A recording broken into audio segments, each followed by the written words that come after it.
সেই 58 জন বিধায়কের একটা টিম এই বিধানসভার অষ্টাদশ পশ্চিমবঙ্গ বিধানসভার প্রিন্সিপাল অপোজিশন। নজিরবিহীন ঘটনা বিধানসভায় বিক্ষুব্ধ বিধায়কদের চিঠিতেই অনুমোদন।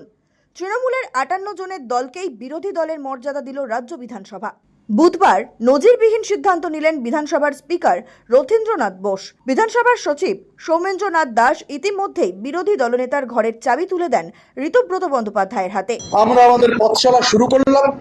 সংবাদ মাধ্যমের যারা এখানে উপস্থিত রয়েছেন, একটা টিম হিসেবে কাজ করে গঠনমূলক সদর্থক বিরোধীর ভূমিকা পালন করতে পারবো, এই বিশ্বাস আমাদের রয়েছে। রাজ্যের বিরোধী দলনেতা হিসেবে নির্বাচিত হওয়ার পর ঋতব্রত বন্দ্যোপাধ্যায় সাংবাদিক বৈঠক করেন। সেখানে তিনি জানান, আপাতত 58 জন বিধায়কের সম্মতি রয়েছে, তবে আরও 2 জন বিধায়কের সমর্থন রয়েছে, তাই মোট সংখ্যাটা 60 ধরলেই ভালো। অর্থাৎ ঋতব্রতর ইঙ্গিত, পরবর্তী সময়ে এই সংখ্যাটা বাড়তেও পারে। এই মুহূর্ত থেকে তার ডেপুটি হলেন 4 জন: জাভেদ খান, সাবিনা ইয়াসমিন, সন্দীপন সাহা ও শিউলি সাহা এবং আখিরুজ্জামান চিফ হুইপ। সংসদীয় দল এই জব ডিস্ট্রিবিউশন যে করেছে, চিফ হুইপ হিসেবে আমরা চিঠিও দিয়েছি। রঘুনাথগঞ্জের জনপ্রিয় বিধায়ক আখরুজ্জামান, তিনি চিফ হুইপের দায়িত্ব পালন করবেন এবং ডেপুটি লিডার হিসেবে 4 জনকে আমরা ঠিক করেছি, তারা ডেপুটি লিডারের ভূমিকা পালন করবেন। রাজ্যের প্রাক্তন মন্ত্রী, বহুবারের বিধায়ক, বর্ষিয়ান রাজনীতিবিদ শ্রী জাভেদ আহমেদ খান, রাজ্যের প্রাক্তন মন্ত্রী শ্রীমতী সাবিনা ইয়াসমিন, রাজ্যের প্রাক্তন মন্ত্রী শ্রীমতী শিউলি সাহা এবং সন্দীপন সাহা, এরা 4 জন ডেপুটি লিডারের হিসেবে ভূমিকা পালন করবেন। আমরা 58 জন তৃণমূল কংগ্রেসের পশ্চিমবঙ্গ বিধানসভার অষ্টাদশ পশ্চিমবঙ্গ বিধানসভার তৃণমূল কংগ্রেসের যে পরিষদীয় দল, সেই পরিষদীয় দলে কোনো নেতা নেই, পরিষদীয় দল একটা টিম। কারণ আমরা এই মনোভাবের বিরুদ্ধেই লড়াই করেছি সবাই মিলে, যে কেউ নেতা কেউ ভৃত্য, এটা নয়, এটা গোটাটা একটা টিম।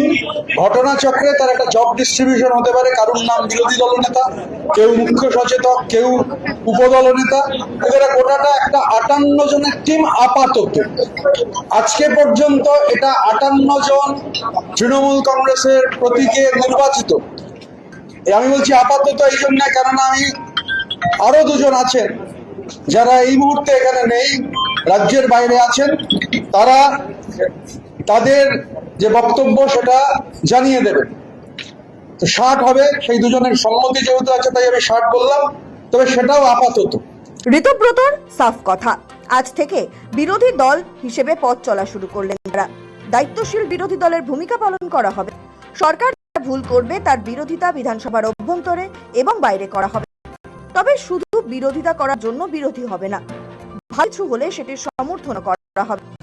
যাবতীয় সবকিছু নিয়ে পরিষদীয় বৈঠক করে নিজেদের কর্তব্য স্থির করা হবে। দায়িত্বশীল বিরোধী হিসেবে আমরা যারা এখানে তৃণমূল কংগ্রেসের প্রতিনিধিত্ব করছি, আমরা দায়িত্বশীল বিরোধীর ভূমিকা পালন করব, সদর্থক এবং গঠনমূলক বিরোধীর ভূমিকা পালন করব। সরকার যেটা ভুল করবে, সরকার যেটা ঠিক করবে না, সরকারের চোখে চোখে রেখে এটা হাউসের ভেতর যে অ্যাম্ফি থিয়েটার, সেই অ্যাম্ফি থিয়েটারে যেমন লড়াই হবে, হাউসের বাইরে বিধানসভার অভ্যন্তরে সেই লড়াই হবে, রাস্তাতে সেই লড়াই হবে। আবার সরকার যদি কোনো সদর্থক ভূমিকা পালন করেন, আমরা সেই সদর্থক ভূমিকার প্রশংসা করতেও পিছপা হব না, কারণ অপোজিশন ফর অপোজিশন সেক। তবে তাদের এই 58 বা 60 জনের দলের নেত্রী কে, সেই নিয়েও স্পষ্ট বার্তা দিয়েছেন ঋতব্রতরা। বিধায়ক আখিরুজ্জামান জানান, তাদের নেত্রী মমতা বন্দ্যোপাধ্যায়, এই বিষয়ে কোনো সন্দেহ নেই।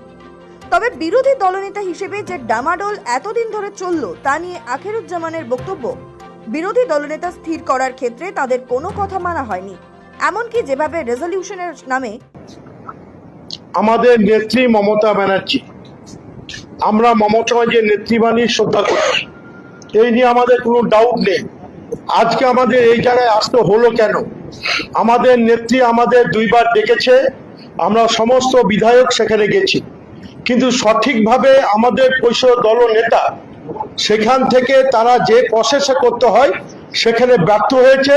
তৃণমূল কংগ্রেস আজকে বাজারে হাস্যের কৌতুক হয়ে দাঁড়িয়েছে যে তৃণমূল একটা বৃহত্তম রাজনৈতিক দল, যে দল পরিষদীয় রীতিনীতি জানে না, কিভাবে তাদের দল নেতা অর্থাৎ পরিষদ দল নেতা করতে হয় সেখানে ব্যর্থ হয়েছে তখন আমরা তৃণমূলের বিধায়কেরা এগিয়ে এসে তৃণমূলের মুখ রক্ষা করার জন্য আমরা বিধানসভা পরিষদীয় দলের সমস্ত রীতিনীতিকে মান্যতা দিয়ে আমাদের পরিষদ দল নেতা সহ যে দপ্তরগুলো সরকারে বন্টন করা হয় আমরা এখানে স্পিকার সহ বিধানসভার সচিবালয়কে জমা দিয়েছি।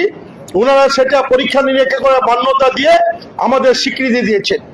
আমরা আমাদের নেত্রী মমতা ব্যানার্জির কাছে আমাদের আবেদন, আমাদের এই পরিষদ দলকে উনি স্বীকৃতি দিয়ে আমাদের অ্যাডভাইস হিসাবে উনি আমাদের পরিচালনা করুন, ওনাকে আমরা নেত্রী হিসাবে মান্যতা দেবো। এটা আপনাদের মাধ্যমে পরিষ্কার বাংলার মানুষের কাছে জানিয়ে দিতে চাই। আমরা মাননীয় মমতা বন্দ্যোপাধ্যায়কে আমাদের প্রধান পরামর্শদাতা হিসেবে থাকবার জন্য অনুরোধ জানাচ্ছি। আমি আবার বলছি, আমি মাননীয় মমতা বন্দ্যোপাধ্যায়কে আমাদের এই পরিষদীয় দলের আমরা যে কথা শুরুতেই বলেছি যে আমরা এই বিধানসভার অভ্যন্তরে সদর্থক এবং গঠনমূলক বিরোধীর ভূমিকা পালন করব। বিজেপির সঙ্গে চোখে চোখ রেখে আমরা কোনো অবস্থায় কোনো বিলে যখন ভোট হবে। আগেই বলা হয়েছে, গোটা এই পর্বের পুরোহিত ছিলেন উলুবেড়িয়ার বিধায়ক ঋতব্রত বন্দ্যোপাধ্যায়, আর তার তন্ত্রধারক ছিলেন এন্টালের বিধায়ক সন্দীপন সাহা। মূলত বিরোধী দলনেতা বাছাই নিয়ে একটি চিঠিকে কেন্দ্র করে বিতর্কের সূত্রপাত।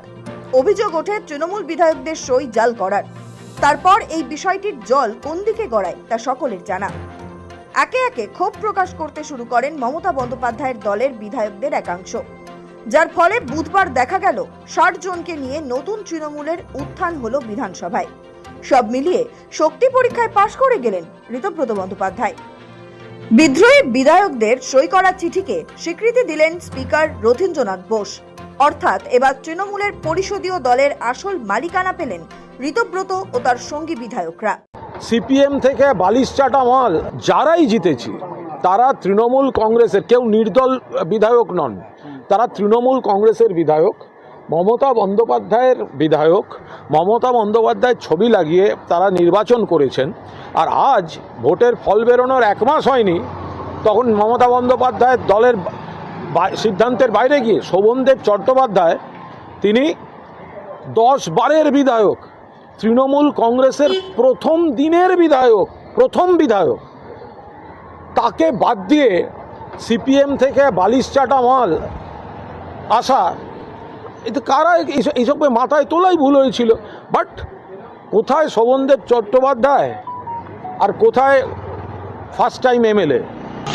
আমি তো খুব কংগ্রাচুলেট করছি বিজেপিকে, আমি রিয়েলি কংগ্রাচুলেট করছি যে পৃথিবীর একমাত্র নেতা, সারা পৃথিবীর এনসাইক্লোপিডিয়ায় নেই, কোনো অভিধানে নেই যে একজন নেতা 7-8 বছরের মধ্যে 2 বার 2টো দল থেকে বহিষ্কার হয়েছে, ছাড়েননি, তাড়িয়ে দিয়েছে ঘাড় ধরে। সেই ঘাড় ধরা বহিষ্কার হওয়া নেতাকে বিজেপি ঘর দিল। সাবধান, আবার কবে আপনাদের তাড়াতে হবে। তার প্রতি সম্মতি আমি দিয়েছে বললাম বিজেপি ঘর দিয়েছে তো এমন একজনকে যে সারা পৃথিবীতে যার কোনোদিন জুরি মেলা ভার, যে 8 বছরে যে 2 বার বহিষ্কৃত হয়েছে, তা তাকে যখন বিজেপি দিলেন, ভালো, বিজেপির মনে হয়েছে দিয়েছে। তবে এখন প্রশ্ন হলো, এই 58 জন বিধায়কের সমর্থনেই কি সার্বিকভাবে মমতার হাত থেকে তৃণমূলের মালিকানা দাবি করতে পারেন ঋতব্রত? বিষয়টা যদিও এতটা সোজা নয়। দলের প্রতীক, নাম এবং অন্যান্য সম্পত্তি ব্যবহারের অধিকার দাবি করার বিষয়টি অনেক বড় এবং সেই বিষয়টি নির্বাচন কমিশনের বিচারের এখতিয়ারে পড়ে। যদি ঋতব্রতরা নিজেদের আসল তৃণমূল বলে দাবি করেন, তাহলে নির্বাচন কমিশন পুরো বিষয়টি খতিয়ে দেখবে। নির্বাচন কমিশন সেক্ষেত্রে দলের সব বিধায়ক, সাংসদ, এমনকি পদাধিকারীদের মতামত জানতে চাইবে। আসল তৃণমূল হিসেবে তারা কাকে স্বীকৃতি দিতে চায়, সেই মতামতের ভিত্তিতে চূড়ান্ত সিদ্ধান্ত নেবে নির্বাচন কমিশন। যদিও সেই সিদ্ধান্তকেও চ্যালেঞ্জ করা যায় আদালতে। সৌভিক চ্যানেলের রিপোর্ট, সময়, কলকাতা।